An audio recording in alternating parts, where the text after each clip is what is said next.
কিছু জানেন মহিলা, এটা রিয়াদের বাড়ি। আর এখানে দেখো রিয়া আর প্রিয়া তো খাটের উপর বসে আছে। তো চলো দেখে নিই আজকের গল্পে কি হয়। দুই বোনেই তো খাটের উপর বসে বসে গল্প করছে, আর তখনই ঘরে রিয়ার মা চলে আসে। ফোনটা কখন থেকে বাজছে, দুজনের একজনেরও কোনো মন আছে যে গিয়ে ফোনটা ধরি? না, ওসব তো ওদের দ্বারা হবে না। যাই, আমি গিয়ে ফোনটা ধরি। হ্যালো, হ্যাঁ কে? ওহো তুমি, আমি তো বুঝতেই পারিনি প্রথমে। অনেকক্ষণ ধরে ফোনটা বাজছিল, আমি তো বাইরে ছিলাম, সেই জন্য আর কি। আসবো ঘরে, তারপরে তো ফোনটা ধরবো। ও রিয়া প্রিয়া ওরা দুজনেও আছে? না না, এখন বেশ ভালোই আছে। না, ওদের কোনো অসুবিধেই নেই, এখন একদম ঠিক আছে। আর এই সব গল্প করতে করতেই তো এদিকে প্রিয়ার হয়ে যায় কাশি। বাবা রে, দিদি রে, বুঝলি আমার না খুব ঠান্ডা লেগেছে আর খুব কাশি হচ্ছে। হ্যাঁ, সেই দিনকে তোকে মা অনেকবার করে না করেছিল অতক্ষণ ধরে স্নান করতে, আর তুই স্নান করেই গেলি। আরে দিদি, সেদিনকে না কালকে রে। কালকে হ্যাঁ, ওই তো হলো, কালকের কথাই তো বলছিলাম। আরে সেদিনকে নয় বেরিয়ে গেছে, কিন্তু কালকে যে তুই অতক্ষণ স্নান করলি দেখেছিস আজকে কিরকম ঠান্ডা লেগে গেছে। মায়ের কথাটা শুনলে এরকমটা হতোই না। কিন্তু এখন যদি মা দেখে আমি কাশি, তাহলে তো মা আমায় জোর করে ওষুধ খাইয়ে দেবে। তাহলে আমি কি করবো? না, কাশবো না। কিন্তু দিদি, কাশিটা হয়েই যাচ্ছে।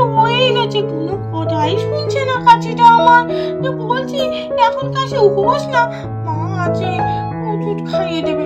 কাশিটা হলো, কথাই শুনছে না। কাশি আবার কারোর কথা শুনে নাকি রে? তোর কাছে প্রথম শুনলাম। সে যাই হোক, এই দিদি শোন না, একটা কথা বলি, শোন না। কি বলছিস? মানে মাকে বলেছি না, কিন্তু আমার কাছে হয়েছে।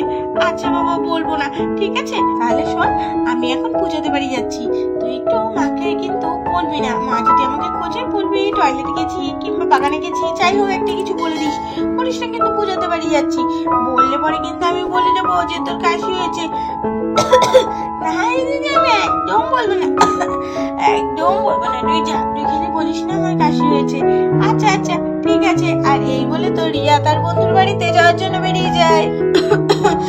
কিছু কই, এখন আর কাজে হই না রে বাবা। মা যদি বুঝতে পারে কোন শুধু আইয়ে দেবে আমার। মা তো কোনো কথাই শোনে না, তুইও কোনো কথা শুনছিস না, ভালো লাগে না। আর এদিকে মিনু তো ফোনে কথা বলতে ব্যস্ত, কিন্তু সে যাই হোক, মা তো ঠিক খেয়াল করছে যে প্রিয়া তো একটু পরপরই আসছে। আচ্ছা দিদি, ঠিক আছে, এখন তাহলে ফোনটা রাখি, বুঝলে তো? যেন কি হয়েছে? আরে কিছুই হয়নি দিদি, ওই যে প্রিয়াকে দেখছি না অনেকক্ষণ ধরে খুব কাশছে, একটু জল খাওয়ালে ঠিক হবে কিনা বুঝতেও পারছি না। যাই দেখি, কালকে অনেকক্ষণ জলে স্নান করেছে, সেই জন্যই মনে হয় কাশিটা হয়েছে।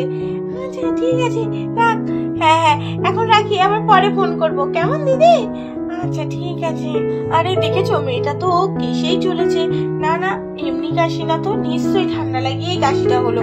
হ্যাঁ, কালকে কতক্ষণ ধরে স্নান করছিল। যাই দেখি। এই প্রিয়া, এত কাশছিস কেন?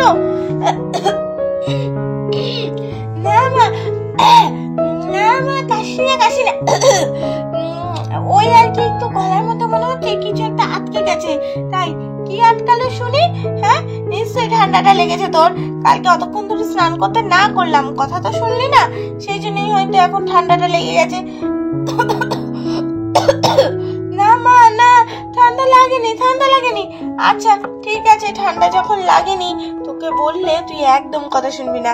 যাই, আমি গিয়ে ওষুধটা নিয়ে আসি। এই তো কাপ সিরাপটা এখানেই ছিল, যাই এটা গিয়ে এক্ষুনি ওকে খাইয়ে দিই, তাহলে ওর ঠান্ডা লাগাটা কমে যাবে। উফ, কি কাশি না কাশছে। আরে মা, ওষুধ নিয়ে যাচ্ছি।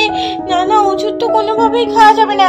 এই প্রিয়া, এই দেখ আমি কাপ সিরাপ নিয়ে এসেছি, আর তাড়াতাড়ি একটু খাই দিই, দেখবি ঠান্ডা লাগাটা এক্ষুনি কমে যাবে আর কাশিও হবে না। না মা, আমার কাশি হচ্ছে না মা, আমার একটুও কাশি হচ্ছে না মা। কি কাশছিস আর কাশি হচ্ছে না বলে যাচ্ছিস? আয় তাড়াতাড়ি আয়। এই তো আমি ওষুধটা নিয়ে এসেছি, তাড়াতাড়ি ওষুধটা খেয়ে নিবি। আয় না মা, ওষুধ খাবো না। আর ওষুধ খাবো না করতে করতে তো প্রিয়া সেখান থেকে পালিয়ে যায়। কি, দাঁড়া দাঁড়া দাঁড়া, আমি জানি তুই এই ওষুধ দেখলেই এরকম করিস। না মা, ওষুধ খাবো না, ওষুধ খাবো না।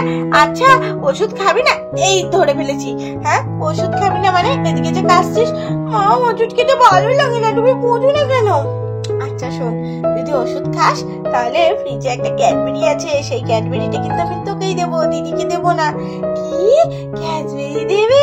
আচ্ছা আচ্ছা ঠিক আছে, ক্যাডবেরি দেবে তো? হ্যাঁ হ্যাঁ দেবো। আচ্ছা চলো তাহলে ওষুধটা খেয়েই নি। আচ্ছা চ। এই তো শোন, আমি তো তুই আমার কত বুঝিস, তাহলে শুধু শুধু কেন প্রথমে দুষ্টুমি করিস? আয় দেখি ওষুধটা খাইয়ে দি। নে নে, হাঁকার হাঁকার। আর তারপরে তো মিনু সত্যি সত্যি ওষুধটা খাইয়ে দেয় প্রিয়াকে। এই তো শোন আমার ওষুধ কি দে তো বল। হেমা দে তো পচা খেতে। আচ্ছা আচ্ছা ঠিক আছে, পচা খেতে। কি আর বলবো তোকে, ওষুধ তো পচাই খেতে হয়, ভালো খেতে হয় বুঝি। আচ্ছা মা ঠিক আছে, এখন যেটা ভালো খেতে সেটা দাও, আমার ক্যাডবেরিটা দাও। ও হ্যাঁ হ্যাঁ, দাঁড়া দাঁড়া এক্ষুনি নিয়ে আসছি। আর এই বলে তো মিনু চলে যায় প্রিয়ার জন্য ক্যাডবেরি আনতে। মা গেছে আমার জন্য ক্যাডবেরি আনতে, অনেক মজা হবে। ওষুধটা খারাপ খেতে হলে কি হবে, কিন্তু ক্যাডবেরি খেতে তো অনেক মজা, আমার তো খুব ভালো লাগে। এক্ষুনি মা ক্যাডবেরি নিয়ে চলে আসবে। আরে ওই তো মা ক্যাডবেরি নিয়ে চলে এসেছে। আর বলতে না বলতেই মিনু তো একটা ক্যাডবেরি নিয়ে চলে আসে। এই দেখ, দেখেছিস একদম বড় ক্যাডবেরিটা রয়েছে, নে নে এটা নিয়ে তুই খেয়ে নে। এই মা কত বড় ক্যাডবেরি, অনেক মজা। আর দিদি আসার আগে তো আমি এই ক্যাডবেরিটা খেয়ে নেবো। কি, দিদি আসার আগে মানে? তো দিদি তো বাড়িতেই ছিল, কোথায় গেল রিয়া? আরে এই যা, এখন কি আমি বলে দেবো যে দিদি পূজা দিদিদের বাড়ি গেছে? আরে বলে দিলেই বাকি, আমাকে তো সেই ওষুধ খেয়েই নিতে হয়েছে। দিদি বলেছিল দিদির কথা না বললে দিদি আমার কাছেই কথা বলবে না, কিন্তু মা যখন জেনেই গেছে আমি ভালো খাবো কেন? মা কি রে, কি হলো বলবি তো? দিদি কোথায়?